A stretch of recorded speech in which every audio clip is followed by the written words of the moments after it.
Yun, hello guys, good afternoon. Ito nga pala ang bagong unit ng Boats.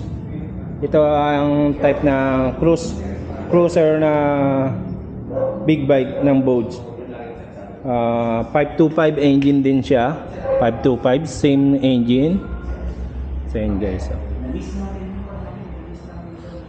Tingnan natin. Sa cruiser type, ganda nung headlight oh. Ganda, no? Tingnan natin yung on natin yung yun, no? Grabe, no? Sa parang ano to, animation niya. Tapos yung signal light niya, oh. Ganda, nakita nyo, nag-blink. Meron siyang parang dalawang bulb dito, tapos may daylight running, ano, light. Ayan, guys. Tapos, ito ay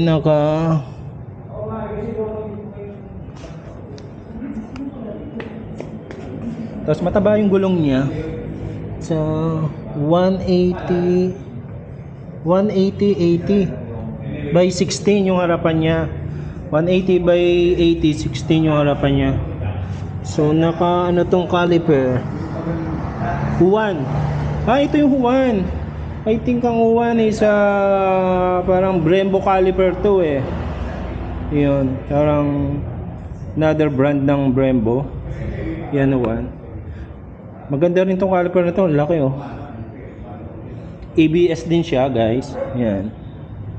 ABS yan. So ayan oh, may radiator guard na siya by default oh. Meron siya. Ang ganda oh. Ganda nung tangke, hindi ito oh. Okay. So same engine to ng 525 sa mga DSX natin saka sa mga ACX. So may malamang meron tong riding mode saka cruise control. I mean traction control pala. Riding mode sa traction control malamang meron to. Kasi same engine to eh. Tingnan natin kung may may TCS, ayun oh. So tama, may traction control to. Okay. Ayan oh, very natin oh. So digital din to oh. Color display din.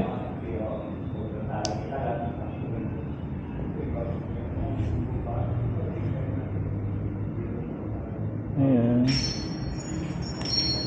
So may hazard na rin siya. Oh. Ayan oh, may hazard na rin, ganda oh, ilaw. LED rin. Lapad ng tangke oh. Ayan guys, bago lang to. Kararating lang nito guys. Pati yung likod niya naka J1 na caliper, Brembo brand din to eh. Magandang klaseng caliper to guys. Ito yung sa kanya, sa plate niya. Tapos ganda ng tambucho guys. Solid ako, nasa 5.6.5 ako, 5.7. Baba ng upuan. Ayan oh. May allowance pa. Talagang nakabend yung tuhod ko. Ay inupuan ko. Ayan oh. Nasa bar and side mirror na rin siya. Ganda yung quality ng side mirror niya, alloy oh. Ganda yung brand. Ito yung ano screen mo, ano to.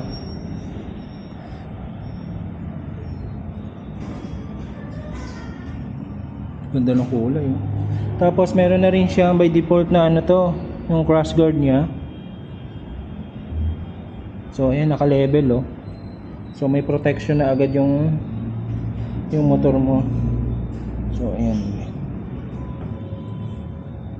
So side stand lang siya, wala siyang double stand, pero since ano naman to, mababa lang, hindi mo na kailangan double stand dito.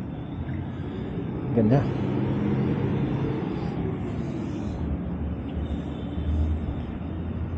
Ang SRP nito 350 to guys. So 500cc, 525 na may traction control. Tapos naka J1 na caliper. Tapos branded na gulong. Ano yung gulong nito is Pirelli din yata to na gulong. Ganda ng mags, oh. Tapos dito pa, ito pa pala, isang kagandahan, no? CU525. Ito pala guys, oh. CU525, ganda, oh. Pag naka-engine on ka.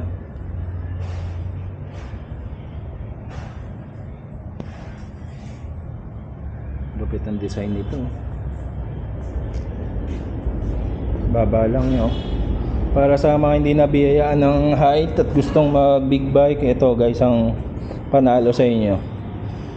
Sa sulit na presyo pwede nyo i-try 350k. Meron ka na ng cruiser type na big bike. So na hindi ka mag-aalangan na matumba dahil abot na abot mo siya. Siguro sa 5 flat footed ka pa rin dito eh. Sound check natin guys. Yan natin. Ganda na tunog nito eh. Kita nyo? Bumbo. Yung pag-crank pa lang niya, bumbo na yung tunog, oh. Alam mo siya, Ducati na Monster o Street Fighter. Parang barumbado agad yung tunog natin. Rep natin guys. Rep natin. Ganda na ng tambucho.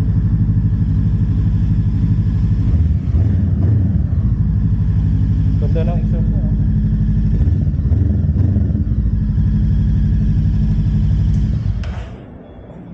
Ganda ng tunog. Yun yung exhaust niya. Siya 2.5 siya, bali 2.5 siya, kaya nagbibigay siya ng magandang sound. I think naka-silencer pa to. Meron guys, oh, naka-silencer pa siya, oh. Tingnan natin, may screw ba? Ay wala, hindi na yata. Rekta na to, walang silencer pala. I thought meron. So pare-pareho lang pala sila. So, pero maganda na yung tunog niya. Hindi mo na kailangan, pang chill ride lang to eh. Hindi mo na kailangan na itong lakasan pa. Ganun. Pero kung gusto niyo pa talagang barumbado na tunog na mas gaganda pa, feeling ko, for me, suggestion ko lang, cut delete nyo yan. Pero syempre, mawawala ang warranty nyo dito. Kina-delete nyo. Kasi nakakapaganda. Sa 350k, meron ka ng cruiser type na big bike. Na for me, mas maganda pa to sa 500 na Rebel. Look the design, oh. Saka yung upuan niya, very comfort, oh. Ito talaga sa dalawang big bike ko na pagbili sa Boge, yung mga adventure, kahit anong brand naman eh, malalambot talaga yung upuan nila. So makita nyo may bago akong big bike KTM, tigas ng upuan nun. Magkano ang KTM? 750k o 700k, pero tigas ng upuan.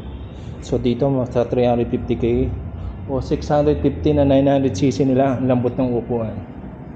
So sulit talaga. Kung di ka particular sa brand, sulit naman to. Ito mga big bike talaga ng Boge. Kilala naman talaga sila sa paggawa ng mga engine. So dahil pinoproduce nga nila ang ilan sa engine ng BMW na big bike, yung F800 saka 900. So quality talaga. So kahit anong unit talaga ilabas ng Boge, masasabi yung quality talaga. So far wala pa silang history ng sumabog makina, nababa ang makina, wala. Since na-release dito sa Pilipinas. So dahil nagawan Lonsing yan, ito yung luxury brand na motor ng Lonsing, di ba? Marami silang ibang brand eh. Kaya yung Motorstar yata sila rin may-ari ng Lonsing eh. Itong Boge, yun ang luxury nila na sa motor. Ayun guys, solid to. Marirecommend ko to sa mga hindi na biyayaan ng hike. Pwede nyo i-try talaga to. And when kung ano nga eh, Kung magkaka-extra budget tayo, pwede tayong ano ito. Sarap nito pagmasdan sa garahe. And then pang mga pang breakfast ride lang, pang chill ride mo lang. Oh. Look the design. Guys, oh. Macho. Yung tipong naka leather jacket ka. All black na leather jacket na pants saka shoes. Solid yan. Alright. Yun lang, babus.